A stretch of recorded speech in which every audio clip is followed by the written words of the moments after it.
نحمده ونستعينه ونستغفره ونؤمن به ونتوكل عليه ونعوذ بالله من شرور أنفسنا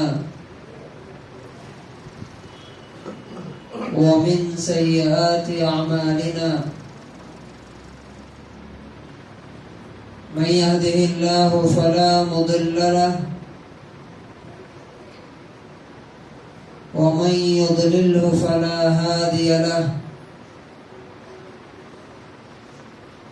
ونشهد أن لا إله إلا الله وحده لا شريك له ونشهد أن سيدنا ومولانا محمدا عبده ورسوله أما بعد فأعوذ بالله من الشيطان الرجيم بسم الله الرحمن الرحيم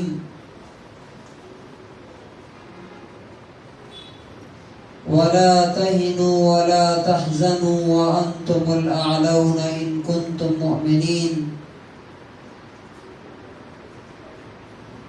وقال تبارك وتعالى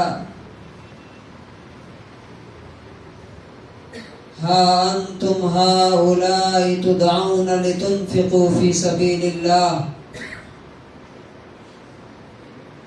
فمنكم من يبخل ومن يبخل فإنما يبخل عن نفسه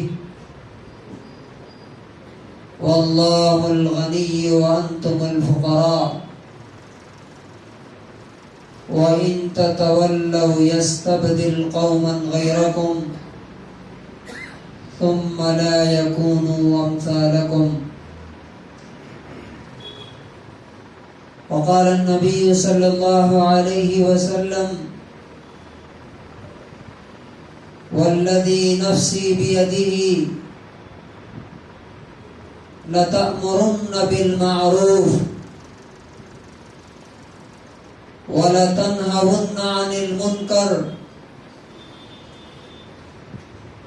أو ليبعثن الله عليكم عقابا منه فتدعونه فلا يستجيب لكم رواه البخاري.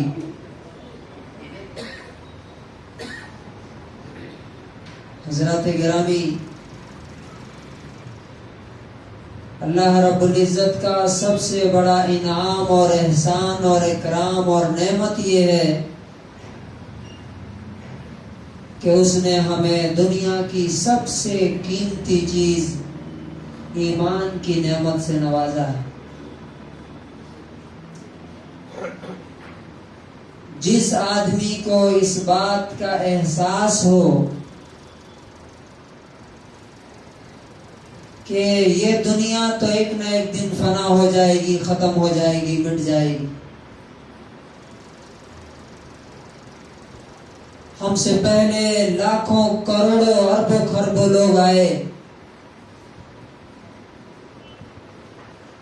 اور سب کے سب اپنی طاقت اور قوت اور مال اور دولت اور عہدے اور اقتدار اور پاور کے باوجود مٹی میں جا کے مل گئے. آج کوئی ان کا نام لینے والا نہیں، کوئی ان کے بارے میں پوچھنے والا نہیں. لیکن ایمان جن کے ساتھ تھا، جن کے پاس اللہ رب العزت کی یہ سب سے بڑی نعمت تھی، ایمان کی نعمت، اگرچہ دنیا کی زندگی میں ان کے ساتھ پریشانیاں آئیں، حالات آئے، چیلنجز آئے، ان پریشانیوں کا مقابلہ کیا انہوں نے، لیکن آج تک دنیا اور قیامت تک پوری دنیا ان کو یاد رکھے گی اور اللہ تعالیٰ نے ان کا نام و نشان مٹنے نہیں دیا. جناب محمد رسول اللہ صلی اللہ علیہ وسلم ہمارے لیے ہر حال میں ہمارے لیے ہر وقت ہر دور میں ایک بہترین اور کامل اور مکمل نمونہ اور آئیڈیل ہے. ہم سوچ نہیں سکتے کہ قربانیاں سیکریفائسز کیا ہوتے ہیں، کیا پریشانیاں کیا مسائل ہوتے ہیں.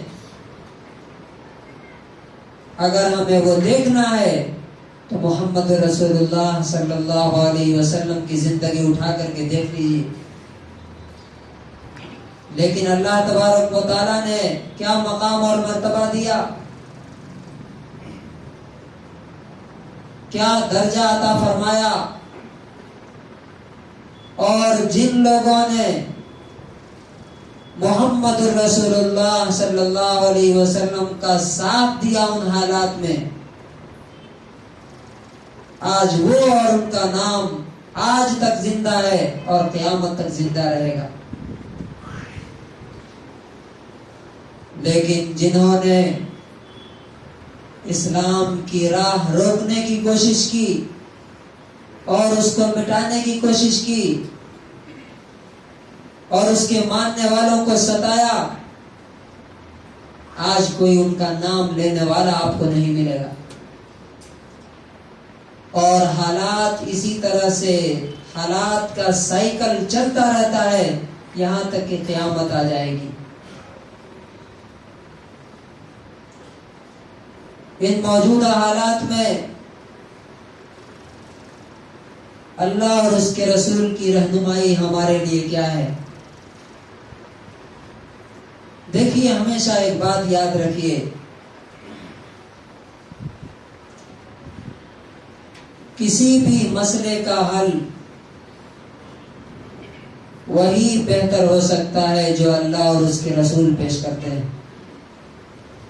اس کے علاوہ کہیں سے بھی اگر کوئی سولوشن ہم حاصل کرنے کی کوشش کریں گے تو شاید وقتی فائدہ ہو جائے، لیکن ہمیشہ کے لیے مسائل حل ہونے والے نہیں. تو ہمیں سب سے پہلے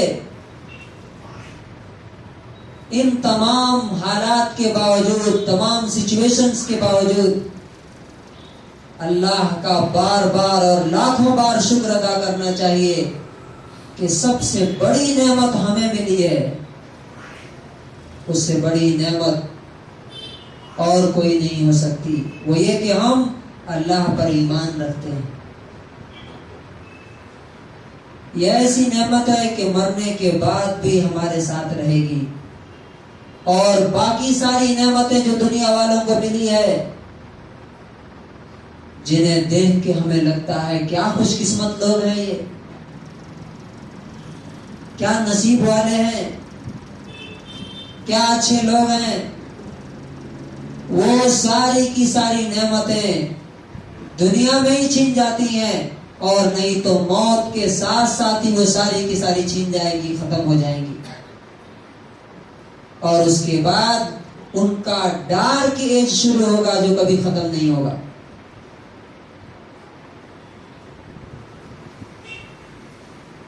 میرے بھائیوں، کوئی بھی حالت، کوئی بھی کنڈیشن اور سچویشن جو ہمارے سامنے آتی ہے، اس کا ایک فوری ٹیمپریری حل ہوتا ہے، سولوشن ہوتا ہے، اور دوسرا پرماننٹ سولوشن اور حل ہوتا ہے. ابھی جو حالات ہیں دنیا میں، وہی قوم غالب ہوتی ہے، وہی پاور میں آتی ہے، وہی جیتتی ہے جو چیلنجز کو اپرچونٹیز میں تبدیل کرنے کا ہنر جانتی ہے. مثال کے طور پہ ابھی حجاب کا مسئلہ ہے، بظاہر یہ دکھ رہا ہے کہ یہ ہمارے لیے ایک مصیبت ہے، پریشانی ہے، ہماری بچیاں پریشان ہیں، وہ لوگ جو اسلام کے ساتھ جینا چاہتے ہیں وہ پریشان ہیں. لیکن دوسری طرف آپ دیکھیے تو یہی ہمارے لیے گولڈن چانس ہے. کیسے کہ اسلام کا بہترین انٹروڈکشن کریں، اس کا تعارف کرانے کا یہ وقت ہے کہ اسلام آج گلوبل نیوز بن چکا ہے، ہر دن حجاب اور اسلام چرچے میں آتا ہے۔ یہ ہمارے لیے ایک اپرچونٹی ہے، ہمارے لیے ایک موقع ہے۔ ہو سکتا تھا کہ عام حالات میں آپ کی بات سننے کے لیے لوگ تیار نہ ہوتے، لیکن آج سارے کے سارے کان کھڑے ہیں اسلام کی بات سننے کے لیے۔ اب اس موقع، اس گولڈن چانس کو استعمال کر کے ہمیں اسلام کا پیغام پہنچانے کا بہترین موقع ہمارے سامنے ہے،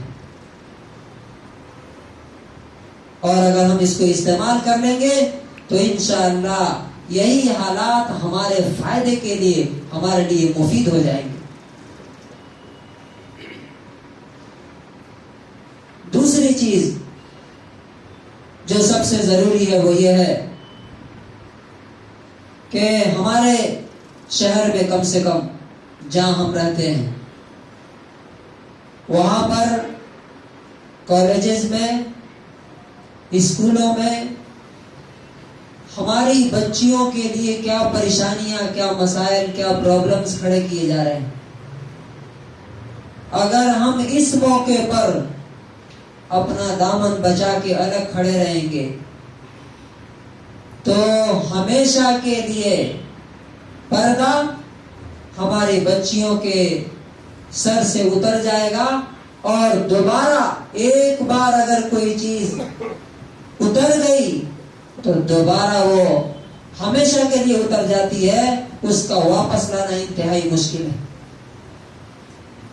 اس موقع پر ہمیں بیٹھ کر کے پلاننگ کر کے باضابطہ طور پر یہ دیکھنا چاہیے کہ کہاں کہاں، کون سے کالجز میں، کون سی اسکولوں میں ہماری بچیوں کے ساتھ مسائل پیش آ رہے ہیں، اور کس طرح سے ہم ان کو حل کر سکتے ہیں۔ ان سے بات کر کے، یا انتظامیہ سے، ایڈمنسٹریشن سے بات کر کے، ڈی سی سے بات کر کے، ایس پی سے بات کر کے، اور کالج انتظامیہ سے بات کر کے۔ اس لیے کہ رات جو میٹنگ ہوئی تھی شہر کے علماء کی، اس میں یہ بات آئی کہ لڑکیاں کافی حد تک پریشان ہیں، جو پردے کے ساتھ جینا چاہتی ہیں، رہنا چاہتی ہیں، ان کو اندر جا کر کے پردے ہٹائے جا رہے ہیں، زبردستی کیا جا رہا ہے ان کے ساتھ۔ اور اس سلسلے میں قانون کیا کہتا ہے، جو کورٹ کا آرڈر ہے وہ کہاں تک اپلیکیبل ہے، انشاءاللہ آپ کو نماز کے بعد بتایا جائے گا کہ وہ سرکاری پی یو کالجز میں صرف اپلیکیبل ہے، باقی کہیں نہیں ہے جہاں پہ اس طرح کا یونیفارم پہلے سے لاگو ہے۔ تو پہلا یہ ہے، فوری علاج یہ ہے کہ جہاں یہ مشکلات، یہ چیلنجز پیش آ رہے ہیں، وہاں ہم اپنی بچیوں کے ساتھ قدم بہ قدم کھڑے رہیں اور ان کے مسائل حل کرنے میں مدد کریں۔ دوسری چیز کیا ہے، جو پرماننٹ حل ہے، یہ تو وقتی ہے۔ جیسے مثال کے طور پہ آپ کے پیٹ میں درد ہے، پین کلر کھا لیں گے تو فوری طور پہ کیا ہو جائے گا، آرام ہو جائے گا نا، فوری طور پہ آپ کو آرام مل جائے گا۔ لیکن کس وجہ سے وہ درد ہے، اگر وہ آپ ٹیکل نہیں کرتے، اس کو آپ ختم نہیں کرتے، تو پھر درد ہوگا، کہیں اور شروع ہوگا، اور اسی طرح سے وہ درد بڑھتا جائے گا، یہاں تک کہ وہ بیماری کینسر بن کے جان لے لے گی۔ پرماننٹ حل کیا ہے اس کا، وہی جو میں نے پچھلے 2 ہفتوں میں بتایا آپ کو۔ یہ حالات کیوں آ رہے ہیں آپ بتائیے، انہیں حجاب سے دشمنی کیوں ہے؟ حجاب سے دشمنی نہیں ہے، انہوں نے حجاب کو سمجھا نہیں، اسلام کو انہوں نے نہیں سمجھا۔ اگر وہ اسلام کو سمجھے ہوتے، ہم اگر بتاتے ان کو، اور اگر نہیں بتایا ہے تو اب وقت آیا ہے کہ ان کو بتائیں۔ کیا بتائیں ان کو؟ کہ اسلام تمہارے لیے ڈینجر اور خطرہ نہیں ہے جیسا تم کو بتایا جاتا ہے، جیسا تمہارے ذہنوں میں بھرا جا رہا ہے ویسا نہیں ہے۔ اسلام تو تمہارے تمام مسائل کا واحد اور اکیلا حل ہے۔ اس ہندوستان کو بچانے کا اگر کام کوئی کر سکتا ہے، کوئی مذہب جوڑ کے رکھنے کا، اس کے پرابلمز کو حل کرنے کا، تو وہ اسلام ہے۔ یہ ان کو بتایا جائے گا اور ان کو قریب کیا جائے گا اپنے آپ سے، انہیں ملایا جائے گا۔ وہ ہمیں دیکھیں گے، اسلامی تعلیمات کو دیکھیں گے کہ اسلام کیا ہوتا ہے۔ جب وہ ہم سے قریب آئیں گے تو انشاءاللہ سارے کے سارے مسائل خود بخود حل ہوں گے۔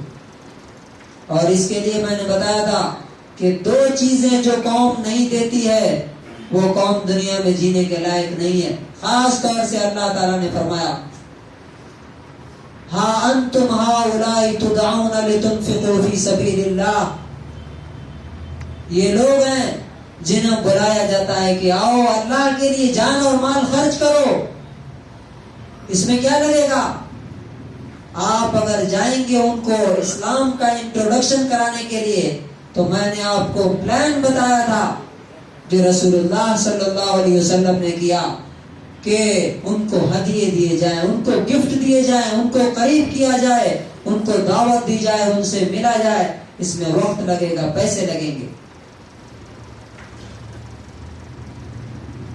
تو اللہ تعالیٰ کہتا ہے وَإِن تَتَوَلَّوْا، اگر تم ایسا نہیں کرو گے تو يَسْتَبْدِلْ قَوْمًا غَيْرَكُمْ، تم کو مٹا کر کے تمہاری جگہ دوسری قوم اللہ تعالیٰ لائے گا، اور اس کو کوئی روک نہیں پائے گا۔ تو پہلا اسٹیپ یہ ہے پرماننٹ حل کی طرف کہ ان کے قریب ہوا جائے، ان کو اپنے قریب لایا جائے اور ان کو بتایا جائے کہ حجاب کیا ہوتا ہے، پردہ کیا ہوتا ہے، 3 طلاق کیا ہوتا ہے۔ یہ ساری چیزیں ان کو سمجھائی جائے گی تو انشاءاللہ ان کا دماغ اللہ تبارک و تعالیٰ کھولے گا۔ اور اس کی ایک مثال میں آپ کو دیتا ہوں، یہی ٹنگور شہر کی مثال ہے۔ یاد رکھیے اللہ کے رسول صلی اللہ علیہ وسلم کا جو طریقہ ہے، جب بھی اس کو اپنایا جائے گا وہ اپنا اثر ضرور دکھائے گا۔ ایک کالج کی مثال ہے، یہاں پہ میں اس کا نام نہیں لوں گا اس لیے کہ جس نے بتایا اس نے کہا کہ آپ نام مت لیجیے گا۔ وہاں پہ کچھ مسلمان بچیاں اور بچے گئے پڑھنے کے لیے، تو وہ ایک فرقہ پرست ذہنیت کا آدمی تھا۔ اس نے کہا کہ ہماری باؤنڈری میں اگر انٹری کرنا ہے تو یہ حجاب اور ٹوپی کرتا اتار کے آؤ تب۔ تو بچے لوٹ گئے، گھر چلے گئے۔ تو ان کے ماں باپ ذرا ہوشیار تھے، پڑھے لکھے سمجھدار تھے، انہوں نے کہا کہ کوئی بات نہیں، اتار دو، جاؤ ایسے ہی جاؤ۔ کچھ دن کے بعد انہوں نے کیا کیا کہ گفٹ دینا شروع کیا۔ کبھی کھجور کا ڈبہ دے دیا، کبھی عطر دے دیا، کبھی کوئی چیز جو یونیک ہوتی تھی، اور یہ مسلسل ایک پلاننگ کے ساتھ یہ ہونے لگا۔ اس کا اثر کیا ہوا معلوم آپ کو؟ کچھ دن کے بعد چونکہ اللہ کے رسول صلی اللہ علیہ وسلم نے جو طریقہ بتایا نا وہ قیامت تک کے لیے ہے، کہا کہ تحادو تحابو، گفٹ دیا کرو، ہدیہ دیا کرو، اس سے محبت پیدا ہوتی۔ اس نے کہا کہ تمہارے ماں باپ کون ہیں، کہاں سے تم آتے ہو، ہم ان سے ملنا چاہتے ہیں۔ تو بچوں نے آگے بتایا، تو کہا کہ ہم یہی دن تو انتظار کر رہے تھے۔ اس کے بعد میٹنگ طے ہوئی اور وہ آیا، کالج کا آنر، بہترین اس کی دعوت کی، بیٹھا کے بات کی اور اسلام کی پوری دعوت اس کے سامنے سمجھائی۔ تو ان کا بیان ہے کہ لٹرلی رونے لگا، وہ رونے لگا۔ لگا وہ؟ کہا کہ میں تو کچھ اور سمجھتا تھا، میں تو سمجھتا تھا کہ اسلام ہی برباد کرے گا اس ملک کو۔ اس کے بعد اس نے وہیں پہ کہا کہ اپنے بچیوں کو بولیے حجاب لگا کے آئیں، بچوں کو بولیے کرتا پاجامہ پہن کے آئے، اگر کوئی ان سے کچھ بولتا ہے تو مجھے بتا۔ اور آج بھی اس نے مجھے بتایا، وہ بتا رہے تھے کہ آج بھی وہ آتا ہے اور ابا کہتا ہے وہ لوگ جنہوں نے اسے اسلام کے قریب کیا، باپ کہہ کے پکارتا ہے۔ یہ ہے وہ طریقہ جسے ہم نے چھوڑ دیا، جسے رسول اللہ صلی اللہ علیہ وسلم نے اختیار کیا تھا۔ رسول اللہ صلی اللہ علیہ وسلم نے کہا تھا ایک موقع پر، حضرت سعد بن ابی وقاص ایک محفل میں تھے، رسول اللہ صلی اللہ علیہ وسلم لوگوں کو کچھ پیسے بانٹ رہے تھے، پیسے یا مال کچھ۔ حضرت سعد بن ابی وقاص نے کہا کہ اللہ کے رسول اس کو دیجئے، یہ مومن ہے۔ 3 بار انہوں نے کہا، تب اللہ کے رسول نے پتہ ہے کیا کہا؟ اے سعد، کیا زبردستی کر رہے ہو؟ انی لأعطی الرجل، میں ایک آدمی کو مال دیتا ہوں، پیسے دیتا ہوں، وغیرہ احب الی منہ، حالانکہ اس کے بغل میں جو رہتا ہے اسے مجھ سے زیادہ محبت ہوتی ہے۔ کس لیے اسے دیتا ہوں؟ مخافۃ ان یکبہ اللہ فی النار، اس ڈر سے کہ کہیں وہ مجھ سے دور نہ ہو جائے اور اس دوری کی وجہ سے وہ جہنم میں نہ گر جائے۔ یہ حکمت ہم کب اپنائیں گے؟ اور اگر یہ حکمت آج سے ہم اپنانا شروع کریں گے تو آج سے حالات بدلنے شروع ہو جائیں گے۔ دوسرا جو کام کرنا ہے، پہلا کام جو ہمارے برادران وطن ہیں ان کو قریب کرنے کا، ان سے ملنے کا، ان کے اسٹوڈنٹس کو، ان کے نوجوانوں کو۔ اور دوسرا کام یہ ہے اپنے نوجوانوں کو بچانا، ان کو روک کے رکھنا، اس لیے کہ جب پریشر پڑتا ہے نا، جب دباؤ پڑتا ہے تو آدمی کیا کرتا ہے؟ ہاتھ چھوڑ دیتا ہے کہ چلو جدھر دھارا بہ رہا ہے ادھر ہی چلنے دو، اور پھر وہ بچے آپ کے نہیں رہیں گے، وہ کسی اور کے ہو جائیں گے۔ اس کی مثال میں آپ کو دوں، اگر ہم تربیت نہیں کریں گے، ہم ان کو نہیں روکیں گے، ہم اسلام پر ان کا اعتماد، ان کا کانفیڈنس بلڈ نہیں کریں گے، تو دھیرے دھیرے وہ اسلام سے تو دور ہوں گے، ہم سے بھی دور ہو جائیں گے۔ عارف محمد خان کا آپ نے سنا ہے انٹرویو؟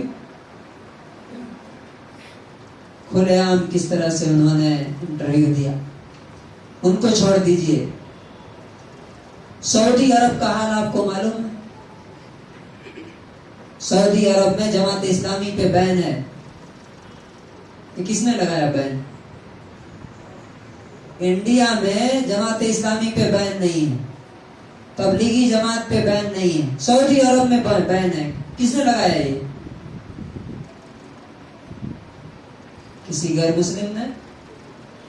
مسلمان۔ کیوں؟ یہ اصل سمجھنے کی چیز ہے کہ جب ہم اپنے نوجوانوں کی تربیت کریں گے تو وہ ہمارا بیک بون بنیں گے۔ نہیں کریں گے جب ان کی تربیت کوئی اور کرے گا، موبائل سے ہوگا یا کہیں اسکول سے ہوگا، کہیں کانوینٹ سے ہوگا، تو کیا ہوگا؟ وہ جو وہاں پہ ابھی جو کچھ کر رہا ہے اس کا دماغ کہاں بنایا گیا ہے؟ امریکہ میں برین واشنگ کی جاتی ہے، وہاں برین پروگرامنگ کی جاتی ہے، اور ان کو بتایا جاتا ہے کہ اسلام بہت پہلے کا پرانا مذہب ہے، یہ تو لے کے پڑے ہوئے ہیں۔ نتیجہ کیا ہوا کہ جب ایک نوجوان کے دل دماغ میں یہ ٹھوس دیا جاتا ہے، بیٹھا دیا جاتا ہے، بلڈ کر دیا جاتا ہے کہ یہ ساری چیزیں پرانی ہے، تو وہی آ کر کے مکہ اور مدینے میں کیا کرتا ہے؟ بار کھولتا ہے، سینما ہال کھولتا ہے، ڈانس کراتا ہے۔ یہ کب ہوتا ہے؟ جب نوجوانوں سے ہمارا تعلق کٹ جاتا ہے۔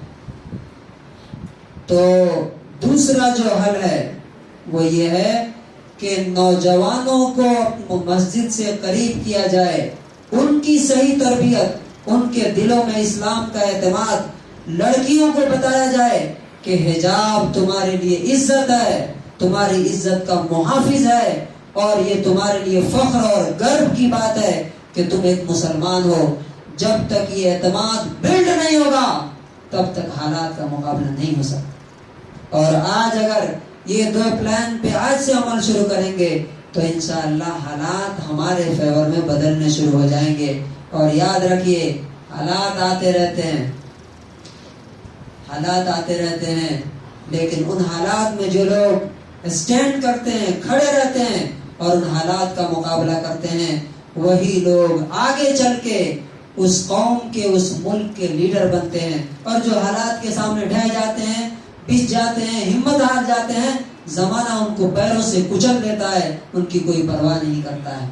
تو آئیے ہم طے کریں آج سے کہ انشاءاللہ جو حالات ہیں ان کے سامنے ہم سینہ سپر رہیں گے، ہم ان حالات کا مقابلہ کریں گے اللہ سے مدد مانگتے ہوئے، اللہ سے توبہ اور استغفار کرتے ہوئے، اور غیر مسلموں سے، اپنے برادران وطن سے تعلقات کو بڑھا کر کے ان کے سامنے اسلام کا صحیح چہرہ، اس کا صحیح امیج پیش کریں گے، اور دوسری طرف اپنے نوجوانوں کو اس قابل بنائیں گے کہ وہ حالات کا مقابلہ کرنے کے لیے تیار ہوں۔ اس لیے کہ یاد رکھیے ایمان ہی وہ واحد سہارا ہے۔ میں پھر اس بات کو دہراتا ہوں، ایمان ہی وہ اکیلا پاور ہے، سہارا ہے، جو مشکل حالات میں انسان کو کھڑا رکھ سکتا ہے۔ باقی دنیا کی کوئی طاقت جو ہے انسان کو کھڑا نہیں رکھ سکتی ہے، کبھی بھی انسان ڈھہ سکتا ہے، بہ سکتا ہے۔ اللہ تبارک و تعالیٰ سے دعا ہے کہ پروردگار عالم ہمیں اللہ اور اس کے رسول کی تعلیمات کو مضبوطی کے ساتھ پکڑنے اور اس کی رہنمائی میں اپنی زندگی گزارنے کی توفیق نصیب فرمائے۔ بارک اللہ لنا ولکم فی القرآن العظیم۔